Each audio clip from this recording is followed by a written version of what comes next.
अस्सलाम वालेकुम। इस वक्त खैबर पख्तूनख्वा के अंदर अमन अमान की सूरत हाल के हवाले से जो बात हो रही है, ख़ास तौर पर वादी तीरा के हवाले से, उस हवाले से जो सूबाई हुकूमत का मौक़िफ़ था, उस मौक़िफ़ को वफाकी हुकूमत ने मुस्तरद कर दिया। और गुज़िश्ता कई रोज़ से हम देख रहे थे कि वफाकी हुकूमत के हवाले से जो सूबाई हुकूमत का मौक़िफ़ था कि एक नोटिफिकेशन जारी किया गया है, या जो वादी तीरा के जो लोकल्स हैं उनको नकल मकानी पर मजबूर किया गया है, और वो इस मौसम में भी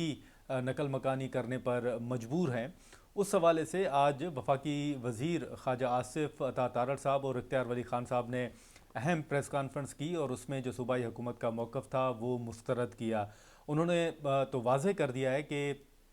खैबर पख्तूनख्वा के अंदर ख़ास तौर पर जो वादी तीरा है वहाँ पर किसी किस्म का कोई ऑपरेशन नहीं हो रहा, और ये जो नकल मकानी के हवाले से सूबाई हुकूमत का मौक़िफ़ है, ये नकल मकानी मामूल है। और हर साल वहाँ के लोग जब भी बर्फ़बारी होती है या मौसम तब्दील होता है तो वो वहाँ से नकल मकानी करते हैं, और ये पहली मरतबा नहीं है। उन्होंने एक बुक का हवाला भी दिया, एक रेफरेंस भी दिया, और कहा कि आप इसमें डिटेल्स पढ़ लें। तो ये तो कई सालों से इस तरह होता आ रहा है। साथ में उन्होंने ये भी कहा कि वादी तीरा में जो ऑपरेशन की बात की जा रही है, वहाँ किसी किस्म का कोई ऑपरेशन नहीं हो रहा, ना नोटिफिकेशन मौजूद है। अलबत्ता उन्होंने ये ज़रूर कहा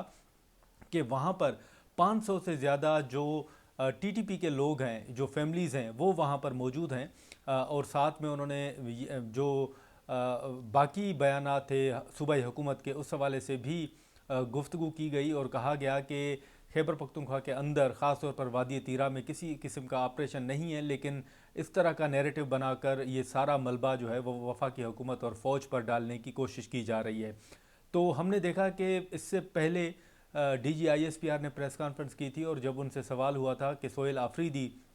खैबर पख्तूनख्वा के अंदर ऑपरेशन की मुखालफत कर रहे हैं, तो उन्होंने कहा था कि वो मुखालफत कर रहे हैं तो क्या फिर ऑपरेशन रुक गए हैं? ऑपरेशन तो आज भी हो रहे हैं, उनका ये जवाब था। फिर ख्वाजा आसिफ साहब ने ख़ुद फ्लोर ऑफ द हाउस ये स्पीच में कहा था कि जो ऑपरेशन है वो होगा और वो हो रहा है। इस तरह के बयानात असम्बली के अंदर भी सामने आए। हमने ये देखा कि जो ऑपरेशन के हवाले से बयानात थे वो वफाकी हुकूमत देती आ रही थी। फिर साथ में अगर हम बात करें तो एक बड़ा सवाल जो है वो ज़रूर उठ रहा है कि अगर खैबर पख्तूनख्वा के अंदर ऑपरेशन नहीं हो रहा, ख़ास तौर पर वादी तीरा में ऑपरेशन नहीं हो रहा, वहाँ से लोग जो हैं वो नकल मकानी उनको करने का नहीं कहा गया, तो फिर यहाँ पर सवाल एक पैदा होता है। तो फिर वो सवाल ये पैदा होता है कि अगर तो वादी तीरा में ऑपरेशन नहीं हो रहा, सूबाई हुकूमत का मौक़िफ़ गलत है, तो फिर ये जो नैरेटिव है कि सूबाई हुकूमत ख़ास तौर पर सोहेल आफरीदी खैबर पख्तूनख्वा के अंदर ऑपरेशन के मुखालिफ हैं, वो दहशत गर्दों के सहूलतकार हैं, वो दहशत गर्दी के ख़िलाफ़ कार्रवाइयों में रुकावट हैं, इस तरह के बयानात का फिर क्या मकसद है? अगर ये बात मान ली जाए कि खैबर पख्तूनख्वा के अंदर किसी किस्म का ऑपरेशन हो ही नहीं रहा, सवाल ही पैदा नहीं होता, वादी तीरा में किसी ऑपरेशन का सवाल पैदा नहीं होता, तो फिर उन बयानात का क्या बनेगा? जो बयानात ये दिए जा रहे थे कि PTI तो खैबर पख्तूनख्वा के अंदर जो इंटेलिजेंस बेस्ड ऑपरेशन हैं उनकी मुखालफत कर रही है, और कुछ ही रोज़ कबल इवन जब वादी तीरा का भी जिक्र आया तो उस वक्त भी कहा गया कि PTI जो है वो इस मामले को सियासी रंग देना चाहती है। तो आज उन तमाम बयानात के बाद आज अचानक कहा जा रहा है कि वहाँ पर किसी किस्म का ऑपरेशन हो ही नहीं रहा, और ये लोग जो नकल मकानी कर रहे हैं ये तो एक रूटीन का मामला है। समझें कि ये हर साल होता है, ये मामूल की बात है। अब यहाँ पर चंद सवालात और भी पैदा होते हैं, वो भी आपके सामने रखेंगे, लेकिन सबसे पहले जो आज ख्वाजा आसिफ साहब ने एक जिरगे का ज़िक्र किया, उस जिरगे का मैं ज़रूर ज़िक्र करना चाहूँगा। जो उस जिरगे के एक रुकन थे, उनसे मेरी बात हुई है, और उन्होंने अपनी गुफ्तगू में ये बताया है, उन्होंने अहम बातें की हैं जो आपके सामने रखूँगा। कि एक तो उन्होंने ये वाज़ेह तौर पर कहा है कि जब अली अमीन गंडापुर साहब थे तो वो इदारों के साथ वादी तीरा में ऑपरेशन के मामले पर बैठने के लिए तैयार थे, और उन्होंने कहा कि इदारों के साथ बैठ जाते हैं और बैठ के इस मामले को हल करते हैं, जिस पर PTI के बाज़ रहनुमाओं ने मुखालफत की और कहा कि इस मामले पर उनके साथ नहीं बैठा जा सकता, क्योंकि लोग भी नाराज़ होंगे, तो ऑपरेशन के मामले पर किसी सूरत नहीं बैठा जाएगा।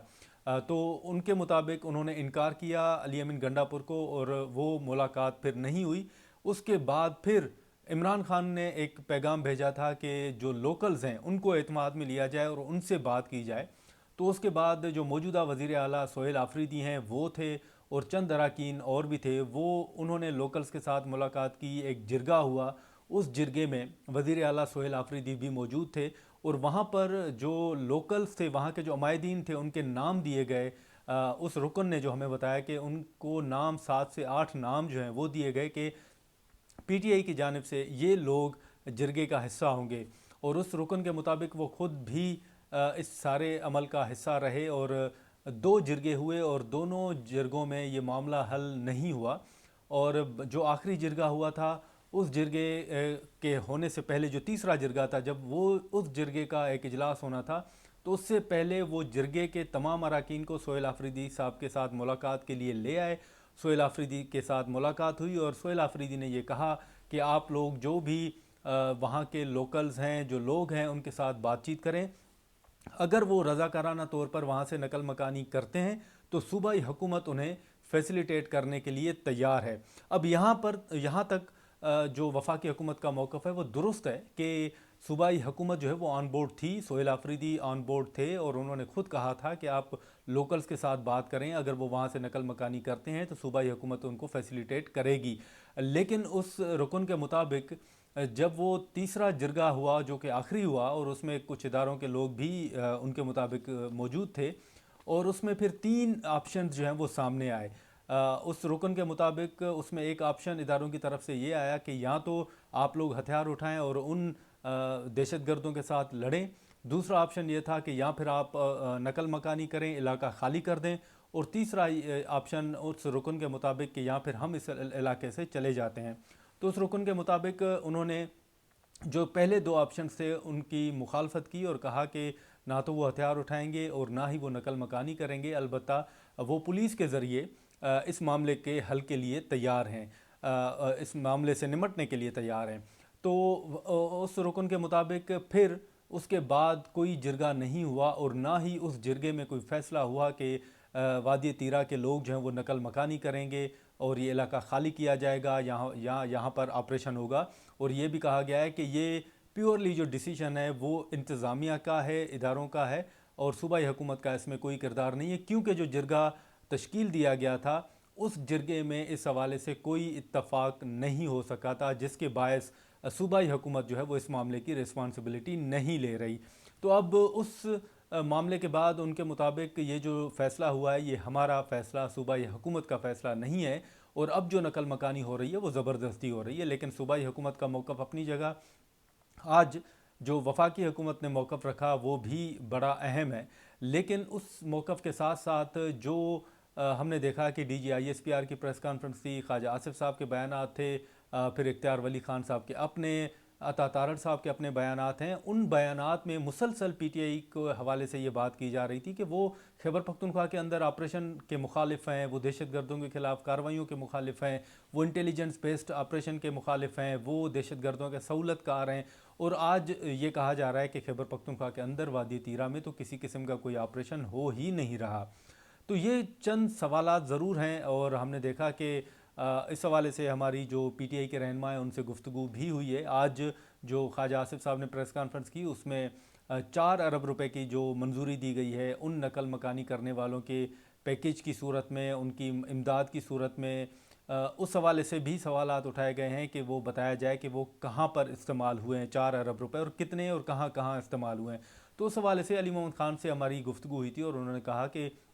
जो सूबाई हुकूमत है वो इस हवाले से तमाम तफसीलात सामने ज़रूर लाएगी कि वो पैसे कहाँ पर खर्च हुए हैं। अलबत्ता PTI ने यह तजवीज़ दी है कि अब इस मामले पर सियासत करने के बजाय मामलात को आगे बढ़ाना चाहिए और या तो एपेक्स कमेटी का इजलास बुलाया जाए या फिर वज़ीर आज़म इस मामले पर इजलास बुलाएं जिसमें आर्मी चीफ भी शिरकत करें और सूबाई जो हुकूमत के अहम रहनुमा हैं, जो ख़ास तौर पर सोहेल आफरीदी साहब हैं, वज़ीर आला खैबर पख्तूनख्वा, वो भी इस इजलास में शिरकत करेंगे और उसके बाद इस मामले को आगे बढ़ाया जाए। अलबत्ता PTI के जो लोग हैं वो ये अभी भी दावा कर रहे हैं कि जो वादी तीरा के लोग हैं उनको ज़बरदस्ती नकल मकानी करने पर मजबूर किया गया है। ये फ़ैसला किसी जिरगे ने नहीं किया था। लेकिन वफाकी हुकूमत का भी मौक़िफ़ जो है वो बड़ा वाज़ेह है कि ना तो वहाँ पर किसी किस्म का ऑपरेशन हो रहा है और ना ही लोगों को नकल मकानी करने का कहा गया था। ये सूबाई हुकूमत का काम है। जिस नोटिफिकेशन की बात हो रही है वो नोटिफिकेशन भी सूबाई हुकूमत का है।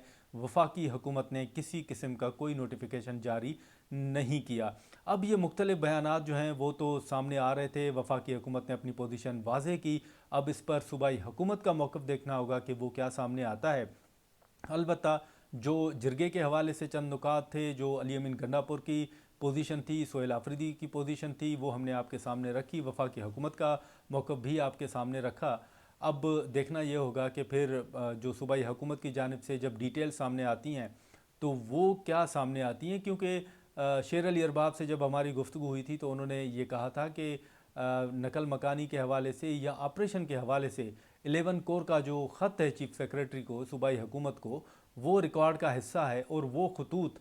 किसी भी वक्त जो है वो सामने आ सकते हैं। तो अब देखना ये होगा कि क्या, जैसे ख्वाजा आसिफ साहब ने आज नोटिफिकेशन एक दिखाया और कहा कि ये तो खैबर पख्तूनख्वा हुकूमत का नोटिफिकेशन है,